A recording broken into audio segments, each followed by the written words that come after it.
ये आपकी प्लेट में क्या है बाबा? मंगनी में बच गया था, मेरे तो मुंह में नवाला तक नहीं गया। तुम्हारी अम्मी ने सख्ती की बहुत। आपको क्या लगता है मैं इसकी इजाजत दे दूंगा, या फिर मैं अम्मी को नहीं बताऊंगा इस बारे में कुछ भी?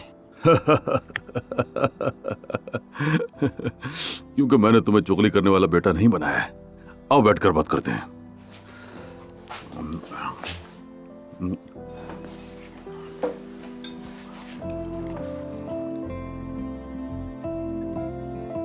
कल का दिन कितना खूबसूरत था।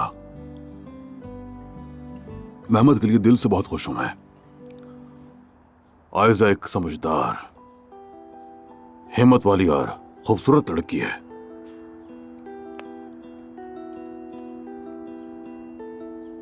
अब तुम्हारे लिए भी ऐसा ही दिन देखना चाहता हूं मैं। आयजा ही जैसी किसी और लड़की को हमारी बहू क्यों नहीं बना देते? इंशाल्लाह बाबा, जब वक्त आएगा। जब वक्त आएगा? कब आएगा आखिर वो वक्त?